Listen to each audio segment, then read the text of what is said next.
Island Sun Tarot. Welcome to or back to my series, Tree of Tarot, Leaf by Leaf. In this video, we're going to be taking a look at the Temperance card. Just like my other videos, I have 8 lovely examples to share. We have the Hansen Roberts, the DruidCraft, Fairy Tarot, Starchild, Shadowscapes, Oak, Ash, and Thorn, Darkness of Light, and Crow. Oh, almost doesn't fit. So, Temperance in Latin means pouring or mixing of liquids to obtain an average blend. So what are some things that you think of when you automatically see temperance? For me, it's balance, close knitted with patience. Also some things like combination, cooperation, inaction, compatibility is a really good one that I really like, moderation, purpose, and truth.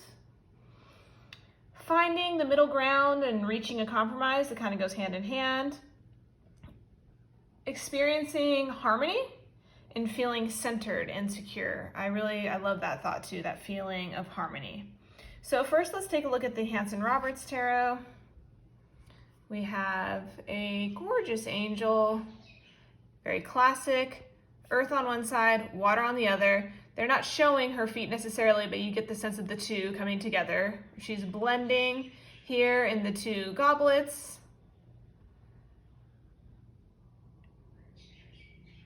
Just really, really pretty. This triangle here represented there in the purple is the presence of spirits, present of spirit within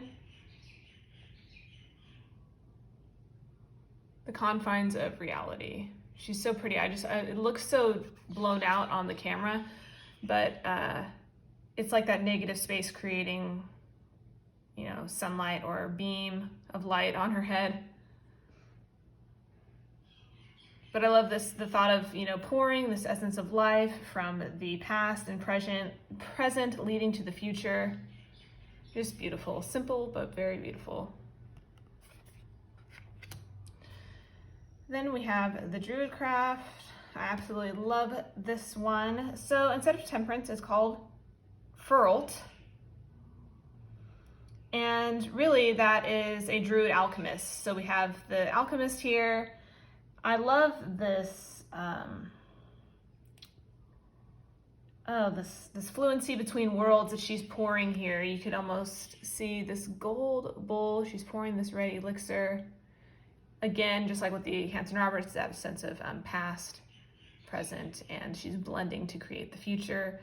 Small details here with these skins that have notes on them and symbols being stretched down by these stones. Those stones are hag stones or fairy stones thought to ward away evil. I love the little details in this deck. It's just so beautiful.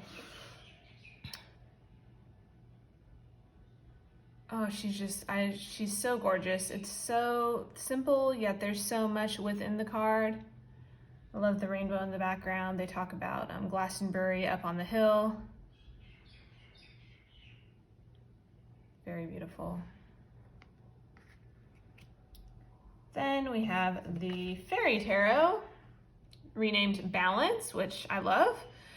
At the bottom of the card it says, take everyone's input into consideration. Merge viewpoints to create a better solution. Take your time. There's no need to rush.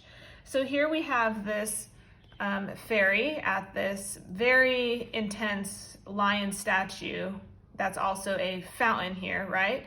So the bled red ore coming from the mouth is a symbol of feminine power. Then we have this white water coming in from the sides, a symbol of masculine power. So I love that thought of blending the two in this chalice here for a lovely, harmonious balance.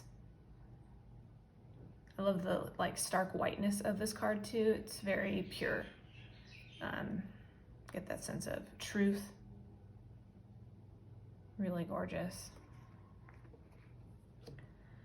Then we have Starchild Tarot. This, again, I love. So she is standing in water. I love this design on the dress. We do have her eyes kind of looking upward into the cosmos. So I love that it's not just water and earth. She's looking to the heavens, looking to the stars while standing in water. And I love that view, the earth below and the cosmos above. There's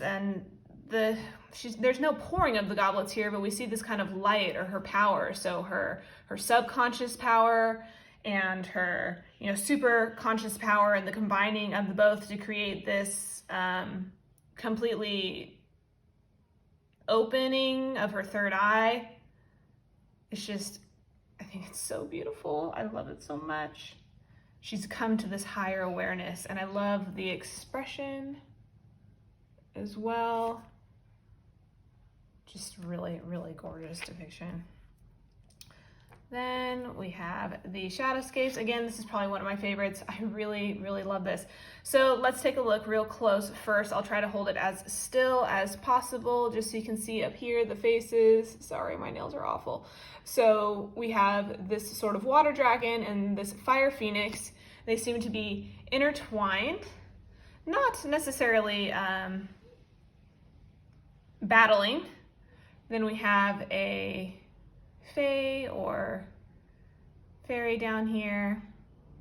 I'm so sorry, every single time I look at the Shadowscapes, I want to call any person that has wings, sort of more bird wings like this, an Ikari. Because I read this book. The series is called The Wayfarer Redemption. It's by Sarah Douglas, and one of the races that she has created within her series is called Ikari. And they're normal size humans, but they have giant bird wings, like with feathers. And some of them can be magical. Anyways, so I'm really sorry. Every single time I look at this deck, I want to be like, and here we have an Ikari sitting, but nobody else would know what that meant unless they read those books. I digress. So she has this orb, and it looks like she's blending the two powers. And I love that thought. She's completely bringing these opposites together, and look how they defy each other. One cannot exist without the other, right? Fire would go unchecked without water to subdue it, right? And then the same way around, water would flood everything if there wasn't the fire from the sun to dry things out. So they need each other. They need that balance. And I just love this thought of her drawing them together to create this force where they test each other's limits and they can coexist with each other. Just really, really gorgeous. Then we have Oak, Ash, and Thorn. Lovely. Just so simple, so gorgeous. We have, the water coming up on one side, almost like this gorgeous swan is sort of nested here on the edge of the bank. We do have the forest in the background. Oh, I just think it is so peaceful and gorgeous. And there's definitely that serenity when you look at swans, even if they're gently floating across the water. It just looks effortless, and they just look so patient. The simplicity of them too, with the stark white color, very gorgeous, delicate face. Oh, so yes, you really feel that sense of tranquility with this card. And with tranquility comes what? Moderation in that balance that the swan has found. Just lovely, lovely. Then we have the Darkness of Light. So I admit, when I first got this deck, this was one of the cards that I was like, okay, really? Interesting. You see the water, you've got the sort of olive branch or tree sprig there. And I thought it was just so interesting how the face was smudged on this. And it's almost like that this figure, this person, is unidentifiable. Male, female, young, old, crone, sage, the youth, the maiden, it doesn't matter. Absolutely ageless. So then what does that bring? You're bringing the balance between the material world and the subconscious. None of that matters. It's ageless. It's going to stand the test of time. So it took me a little while to appreciate this card, because when I first got the deck and I was so excited and I looked through all the cards and I saw this one, I was like, huh, wow, okay. But now I love it. So simple, yet so deep.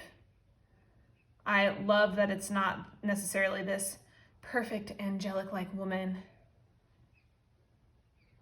There is no age, there's no sex, it doesn't matter. And I love that about this card. It really simplifies it. And then we have the Crow Tarot. This one, with the halo and the white wings on the chest, it really gives me that sense of angelic, or, you know, communication with angels. And then we have the daffodils in the background. I absolutely love daffodils. Daffodils to me are a symbol of patience and peace. I don't know what their actual meaning is, but just for me personally, that's what this card gives me because of the daffodils. We do have the two chalices and the blending here of the two substances. It's just really, really gorgeous. And again, with the crow, it takes away any of that trying to define a feminine or masculine presence. But I do like the sort of silvery gold wings on the chest there and the slight halo. You get that sense of purity when you're looking at this crow. Just super stunning. Well, everyone, there you have it. 8 lovely examples of the Temperance card. These are definitely some of my favorites. I almost pulled like 2 honorable mentions, but I didn't want to drag this out too long, and I wanted to, you know, keep this the same. Each time I do one of these, I always have an honorable mention that I want to pull, and I stop myself. So please share below any of your favorite Temperance cards. I would love to see that. And look up those cards and take a look. So thank you so much for watching, guys. I'll see you in the next one. Bye.